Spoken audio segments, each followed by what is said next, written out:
શું તમે ક્યારે વિચાર્યું છે કે કેવી રીતે એક નાનકડો 5 વર્ષનો બાળક આખા બ્રહ્માંડના માલિકને પ્રસન્ન કરી શકે? અથવા કેવી રીતે દેવો અને દાનવોએ મળીને સમુદ્રમાંથી અમૃત કાઢ્યું હતું? નમસ્કાર મિત્રો, આજે આપણે ભગવાન વિષ્ણુની એવી 2 પવિત્ર કથાઓ વિશે જાણીશું જે તમારા જીવનના દરેક અંધકારને દૂર કરી દેશે. જો તમે માનસિક અશાંતિ, આર્થિક મુશ્કેલીઓ કે પારિવારિક વિવાદોથી પરેશાન છો, તો આ વિડીયોના અંત સુધી બન્યા રહેજો. આ કથાઓ માત્ર વાર્તા નથી, પણ જીવન જીવવાની એક અદ્ભુત ચાવી છે. આજે આપણે જાણીશું ભક્ત ધ્રુવની અટલ શ્રદ્ધા અને સમુદ્ર મંથનનો ગૂઢ રહસ્ય. ચાલો ભક્તિના આ સાગરમાં ડૂબકી લગાવીએ. ભગવાન વિષ્ણુ, જે સૃષ્ટિના પાલનહાર અને પરમ તત્વ છે, તેમની અનંત લીલાઓ અને કથાઓમાં મનુષ્યના જીવનના તમામ પ્રશ્નોના ઉત્તર છુપાયેલા છે. જ્યારે આપણે વિષ્ણુ કથાનું શ્રવણ કરીએ છીએ, ત્યારે તે માત્ર કાન સુધી મર્યાદિત નથી રહેતી, પરંતુ તે આપણા આત્માને સ્પર્શીને નકારાત્મકતાનો નાશ કરે છે. આજના યુગમાં જ્યારે માણસ માનસિક તણાવ, આર્થિક સંકટ અને પારિવારિક કલેશથી ઘેરાયેલો છે, ત્યારે આ પવિત્ર કથાઓ એક આશાનું કિરણ બનીને આવે છે. શાસ્ત્રોમાં વર્ણન છે કે જે ક્ષણે મનુષ્ય શ્રદ્ધાપૂર્વક પ્રભુ નારાયણનું સ્મરણ કરે છે, તે જ ક્ષણે તેના ભાગ્યના બંધ દરવાજા ખુલવા લાગે છે. ભગવાન વિષ્ણુ એટલે પરમ શાંતિનું સ્વરૂપ, જે ક્ષીરસાગરમાં શેષનાગ પર બિરાજમાન હોવા છતાં આખા બ્રહ્માંડનું સંચાલન અત્યંત સહજતાથી કરે છે. તેમની આ સહજતા આપણને શીખવે છે કે ગમે તેટલી મુશ્કેલીઓ હોય, જો મન સ્થિર અને પ્રભુમય હોય તો દરેક યુદ્ધ જીતી શકાય છે. પ્રભુના અનંત અવતારો અને તેમની ભક્ત વત્સલતાના અનેક ઉદાહરણો ઇતિહાસમાં નોંધાયેલા છે, જેમાંથી ભક્ત ધ્રુવની કથા એ વાતનો પુરાવો છે કે શ્રદ્ધામાં ઉંમરનું કોઈ બંધન નથી હોતું, માત્ર નિષ્ઠા હોવી જોઈએ. ભક્ત ધ્રુવની કથાની શરૂઆત એક એવા સંઘર્ષથી થાય છે જે આજે પણ ઘણા ઘરોમાં જોવા મળે છે: અપમાન અને અન્યાય. રાજા ઉત્તાનપાદના પુત્ર ધ્રુવને જ્યારે તેની સાવકી માતા સુરુચિએ પિતાના ખોળામાંથી ઉતારી મૂક્યો અને કડવા વેણ કહ્યા, ત્યારે તે બાળકનું હૃદય છિન્ન ભિન્ન થઈ ગયું હતું. સુરુચિએ કહ્યું હતું કે જો તારે પિતાના પ્રેમ અને સિંહાસન પર અધિકાર જોઈએ, તો તારે ભગવાન વિષ્ણુની આરાધના કરીને મારા ગર્ભમાં ફરી જન્મ લેવો પડશે. અપમાનિત થયેલો ધ્રુવ રડતો રડતો પોતાની સગી માતા સુનીતિ પાસે ગયો. માતા સુનીતિએ દુઃખમાં પણ ધૈર્ય ન ગુમાવ્યું અને ધ્રુવને એક અદ્ભુત સત્ય સમજાવ્યું. તેણે કહ્યું કે જે મનુષ્યનો ત્યાગ કરે છે, તેનો સ્વીકાર જગતનો નાથ વિષ્ણુ કરે છે. માતાના આ વેણ ધ્રુવ માટે મંત્ર બની ગયા. માત્ર 5 વર્ષની ઉંમરે તે બાળક ઘોર જંગલમાં પ્રભુની શોધમાં નીકળી પડ્યો. રસ્તામાં નારદ મુનિ મળ્યા, જેમણે બાળકની કસોટી કરી, પરંતુ ધ્રુવનો નિશ્ચય અટલ હતો. નારદજીએ તેને ઓમ નમો ભગવતે વાસુદેવાય મંત્ર આપ્યો. આ મંત્ર માત્ર શબ્દો નથી, પણ વિષ્ણુ તત્વમાં ભળી જવાની ચાવી છે. ધ્રુવે મહિનાઓ સુધી કઠોર તપસ્યા કરી, પહેલા ફળ ખાઈને, પછી પાંદડા ખાઈને, પછી માત્ર પાણી પીને અને અંતે શ્વાસ રોકીને. તેની ભક્તિની ગરમી એટલી પ્રચંડ હતી કે ત્રણેય લોક ધ્રુજવા લાગ્યા. અંતે ભગવાન વિષ્ણુએ સ્વયં પ્રગટ થવું પડ્યું. ભગવાને જ્યારે ધ્રુવના મસ્તક પર પોતાનો શંખ સ્પર્શ કર્યો, ત્યારે તે અભૂત બાળકના મુખમાંથી વેદની રૂચાઓ વહેવા લાગી. પ્રભુએ તેને આશીર્વાદ આપ્યા કે તેને પૃથ્વીનું રાજ્ય તો મળશે જ, પણ અંતે બ્રહ્માંડમાં તે ધ્રુવ તારા તરીકે અમર થઈ જશે, જે હંમેશા ભક્તોને માર્ગ બતાવશે. આ કથા આપણને શીખવે છે કે જો 5 વર્ષનો બાળક ભગવાનને વશ કરી શકે, તો આપણા દુઃખ શું ચીજ છે? બસ આપણી ભક્તિમાં એ ધ્રુવ જેવી અટલતા હોવી જોઈએ. જ્યારે આપણે ધ્રુવની ભક્તિમાંથી બહાર આવીને સમુદ્ર મંથનની કથા તરફ નજર કરીએ છીએ, ત્યારે આપણને જીવનના વ્યાવહારિક અને આધ્યાત્મિક સંઘર્ષનું ઊંડું જ્ઞાન મળે છે.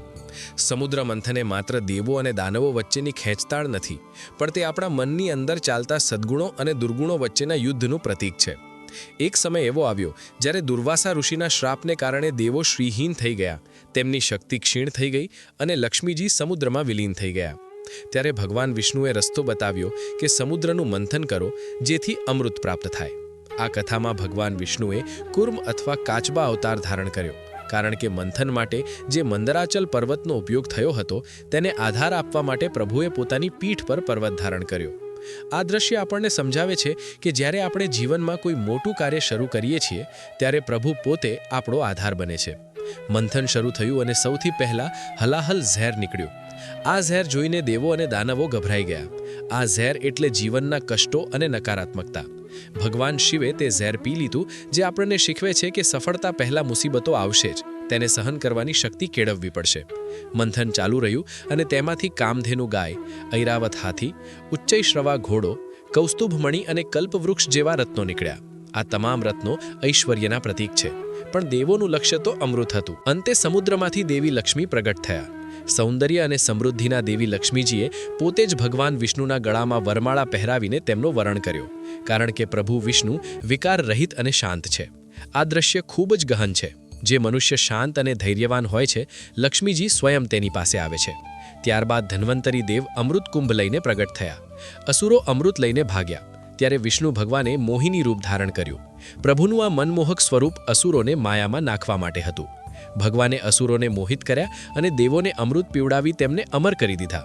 આ કથાનો આધ્યાત્મિક સાર એ છે કે આપણું શરીર એ સમુદ્ર છે, આપણી બુદ્ધિ એ મંદરાચલ છે અને આપણો પ્રાણ એ વાસુકી નાગ છે.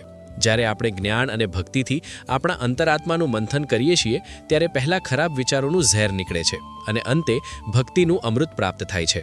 જે મનુષ્ય આ કથાને સમજી લે છે, તેના જીવનમાંથી દરિદ્રતા અને ભય હંમેશ માટે નષ્ટ થઈ જાય છે. ભગવાન વિષ્ણુની આ બંને કથાઓ, ધ્રુવની શ્રદ્ધા અને સમુદ્ર મંથનનો સંઘર્ષ, આપણને એ જ શીખવે છે કે જીવનમાં ગમે તેવી વિષમ પરિસ્થિતિ હોય, પ્રભુના શરણમાં જવાથી બધું જ શક્ય છે. વિષ્ણુ શબ્દનો અર્થ થાય છે વ્યાપક, જે કણે કણમાં વસેલા છે.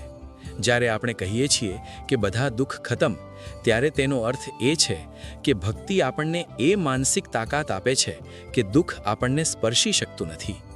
વિષ્ણુ સહસ્ત્ર નામમાં પ્રભુના 1000 નામોનું વર્ણન છે, જેમાં શાંતાકારમ ભુજગશયનમ એટલે કે સાપ પર સૂવા છતાં જે શાંત છે, તેવા પ્રભુ આપણને જીવનમાં સ્થિરતા આપે છે. આ કથા સાંભળનારા ભક્તોએ હંમેશા યાદ રાખવું જોઈએ કે ભગવાન વિષ્ણુ માત્ર વૈકુંઠમાં જ નથી, પણ તે તમારા વિશ્વાસમાં છે. જ્યારે તમે અસહાય હો, ત્યારે ગજેન્દ્રની જેમ પોકાર કરશો તો તે ગરુડ પર સવાર થઈને આવશે. જ્યારે તમારા સન્માનની વાત આવશે, ત્યારે પ્રહલાદ માટે થાંભલો ચીરીને નરસિંહ બનીને આવશે. અને જ્યારે ધર્મની સ્થાપના કરવાની હશે, ત્યારે કૃષ્ણ બનીને ગીતાનું જ્ઞાન આપશે.